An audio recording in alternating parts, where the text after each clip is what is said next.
डोडा से आम आदमी पार्टी के विधायक महराज मलिक के खिलाफ डोडा के ट्रांसपोर्ट डिपार्टमेंट ने शो कॉज नोटिस जारी किया है। दरअसल विधायक महराज मलिक की सोशल मीडिया पर एक वीडियो काफ़ी ज़्यादा वायरल हो रही है, जिसमें महराज मलिक बिना हेलमेट पहने बाइक चलाते हुए नजर आ रहे हैं। वीडियो वायरल होने के बाद सोशल मीडिया में महराज मलिक से लोग सवाल पूछ रहे हैं कि कानून सिर्फ आम जनता के लिए है या फिर विधायकों के लिए भी है। इसके बाद अब ARTO डोडा ने महराज मलिक के खिलाफ शो कॉज नोटिस जारी करके जवाब मांगा है।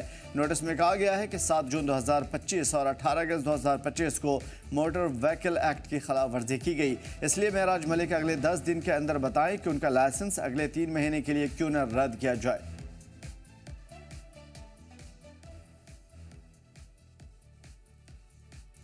तो फिलहाल महराज मलिक पब्लिक सेफ्टी एक्ट और सड़क परिवहन जो कानून है उसे तोड़ते हुए नजर आ रहे हैं। एक गाड़ी पे सवार, बाइक पे सवार, और वो भी बिना हेलमेट के। लोगों ने काफ़ी ज़्यादा बवाल मचाया और महराज मलिक के ख़िलाफ़ सवाल उठाने शुरू किए। वीडियो सोशल मीडिया पे वायरल हुआ और लोगों ने पूछा कि क्या हेलमेट पहनना सिर्फ आम लोगों के लिए अनिवार्य है या एक MLA के लिए भी कानून सबके लिए बराबर होनी चाहिए। और यही वजह है कि ARTO डोडा ने साफ तौर पर ऐलान कर दिया और एक शो कॉज नोटिस जारी कर दिया है महराज मलिक के ख़िलाफ़।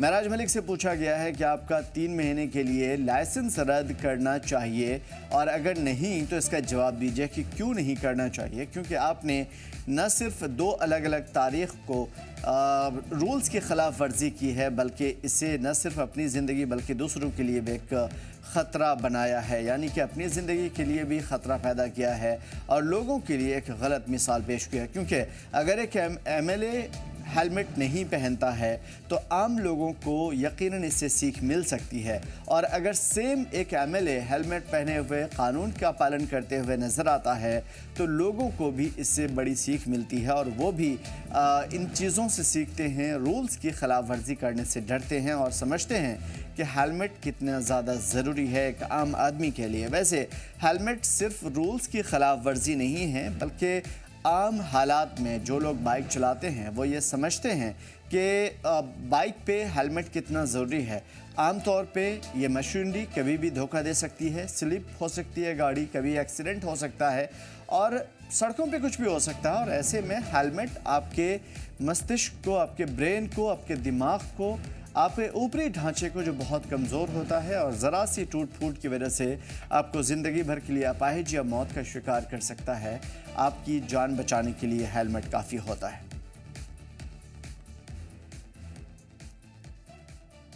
उधर बडगाम में होटल और रेस्टोरेंट के कारोबार में 80% कमी आई है।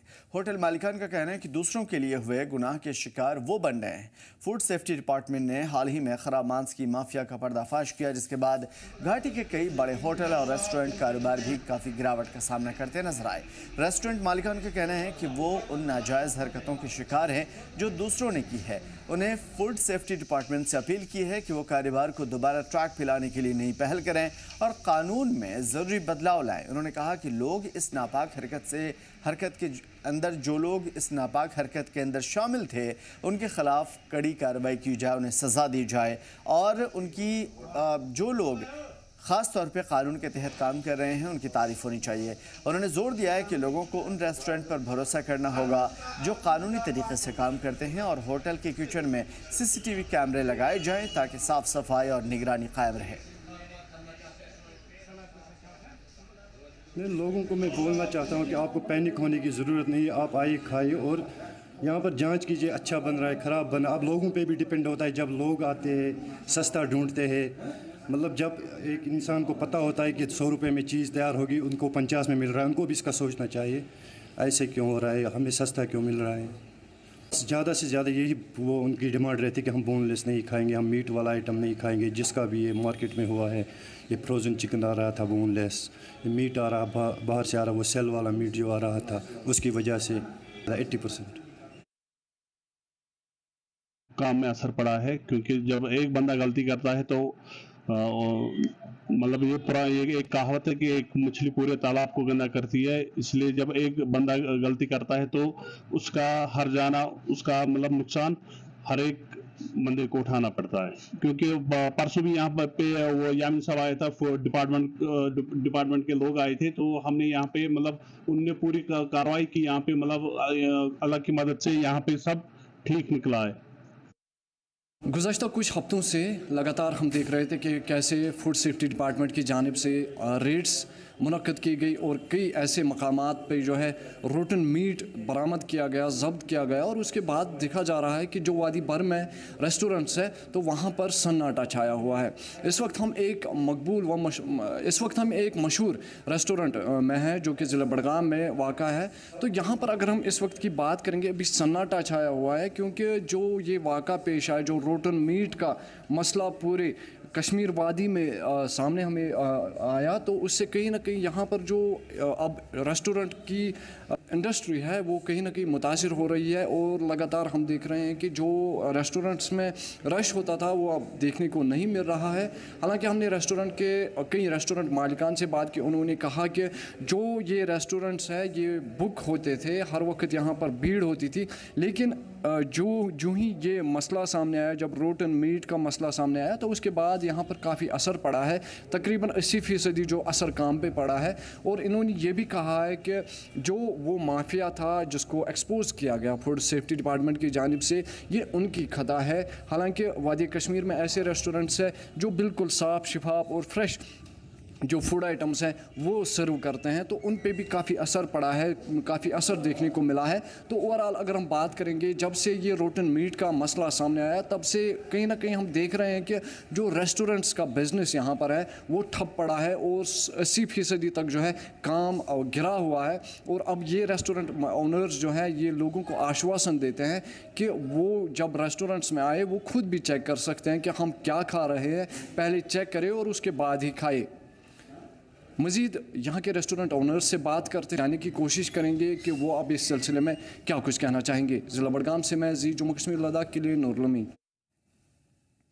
उधर किश्तवाड़ में बादल फटने के बाद से राहत और बचाव का काम जोरों पर है। लापता लोगों की तलाश चल रही है। बचाव दल लगातार मेहनत कर रही है, लेकिन अभी तक कई लोगों का पता नहीं चल पाया।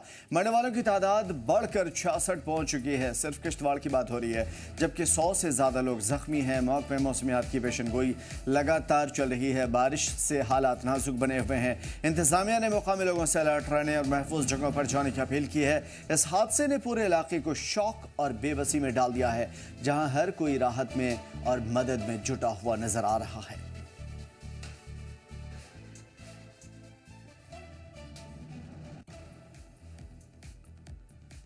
और किश्तवाड़ में ही बादल फटने से पैदा हुई तबाही ने जम्मू कश्मीर के वज़ीर आला उमर अब्दुल्ला ने इसके ऊपर कहा कि हालात संगीन हैं, हर कोई इस आफत से वाकिफ है। सीएम उमर अब्दुल्ला ने कहा कि तकरीबन 70 लोग अब भी लापता हैं।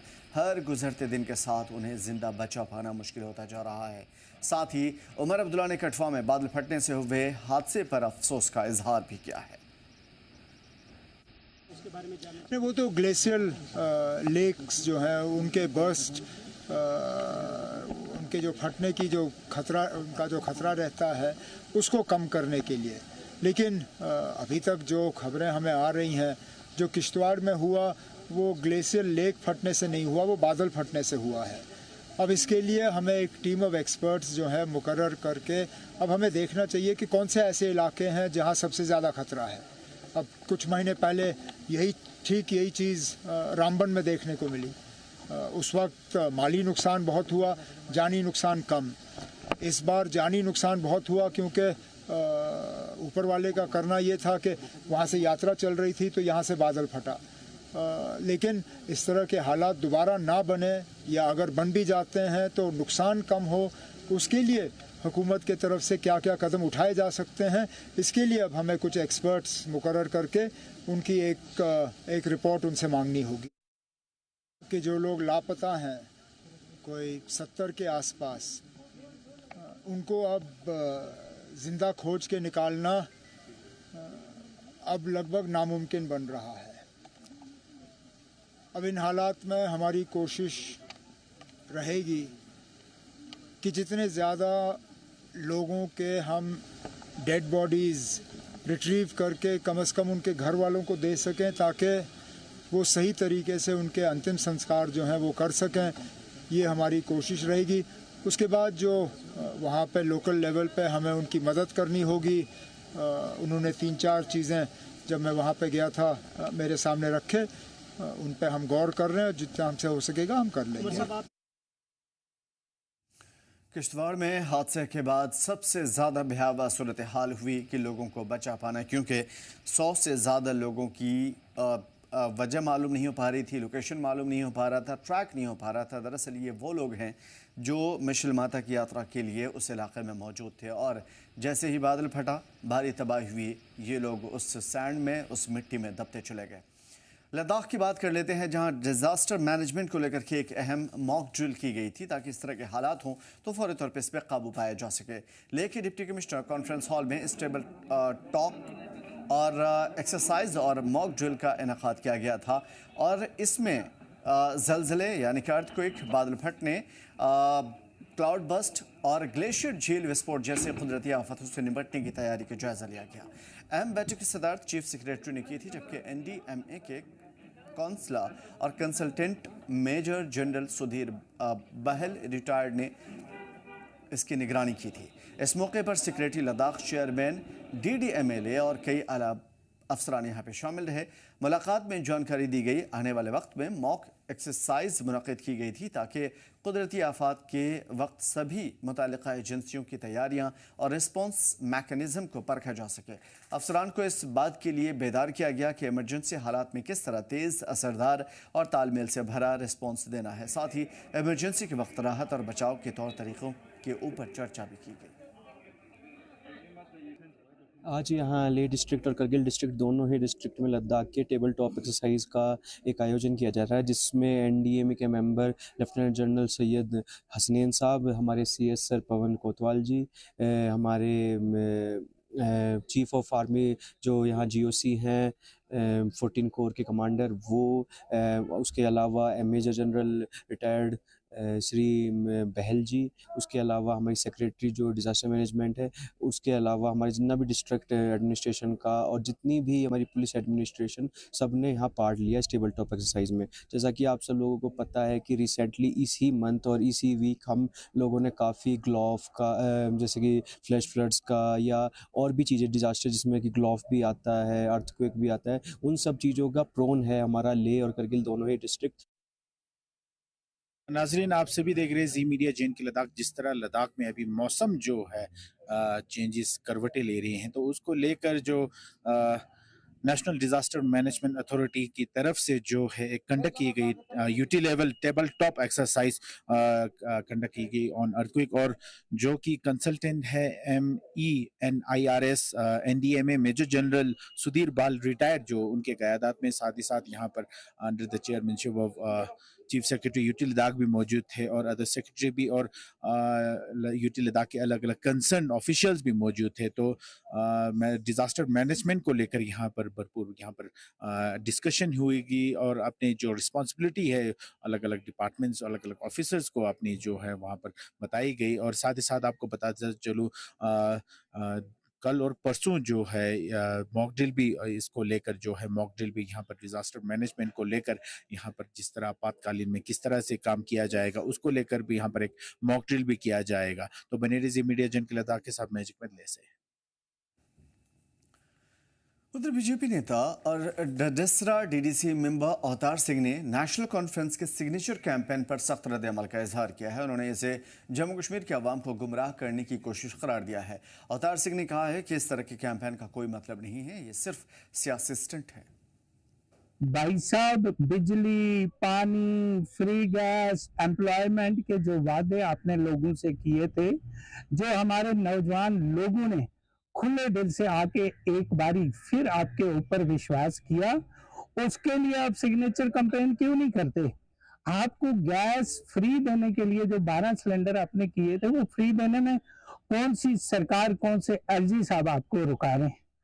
तो ये सिर्फ और सिर्फ एक ड्रामा है।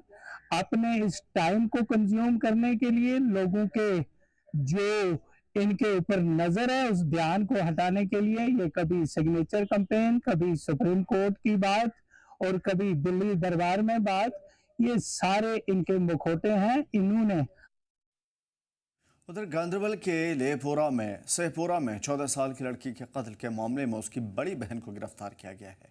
पुलिस ने 48 घंटे में केस सुलझाते हुए बताया कि बहनों के बीच में झगड़ा हुआ था जो कत्ल के अंदर बदल गया, यानी मामला इतना ज़्यादा बढ़ गया कि कत्ल करना पड़ा। फॉरेंसिक जांच में सबूत मिलने के बाद बहन ने जुर्म कबूल भी कर लिया है। कत्ल में इस्तेमाल हथियार बरामद कर लिया गया और फिलहाल इस पूरे मामले की छानबीन चल रही है। इसमें जो इनिशियल इन्वेस्टिगेशन में वहाँ जो स्टोरी और कुछ स्टेटमेंट्स दी गई कि ये 2 बच्चियां घर से निकली थी, आगे किडनैप अब्डक्शन किया गया और उसके बाद आगे इसको मार दिया। लेकिन मजीद इन्वेस्टिगेशन पर पता चला कि ये फैक्ट्स कॉरबोरेट नहीं हो रहे। जिस रोड से जहाँ से जिस लोकेशन से डेड बॉडी मिली है उसके एंड पे जाके अगेन सीसीटीवी है और बिगिनिंग में डिसीज्ड के घर में भी सीसीटीवी कैमरास लगे हुए हैं, उसका टेक्निकल एग्जामिनेशन करवाया गया और जहां से किडनैपिंग की प्लेस दिखाई गई, अब्डक्शन की दिखाई गई थी, उस जगह पे एक बाड़ी दिखाई, एक पैडी फील्ड टाइप की अपनी, तो यहाँ से निकले तो उस लड़की ने जो स्टेटमेंट इनिशियल दी थी एल्डर सिस्टर ने, वहाँ मैच बिल्कुल नहीं किया, वो लॉक थी। और फिर हमने असिस्टेंट इंट्रोगेशन करके पता चला कि बड़ी जो एल्डर गर्ल है उसका भी हमने मेडिकल एग्जामिनेशन उसी समय करवाया था हॉस्पिटल में और उसने जाके अपने कजन के घर में अपने टेस्ट चेंज किए थे जो कि हमने रिकवर किए, जिस पर ब्लड लगा हुआ था, अच्छा ब्लड स्टेंस थे।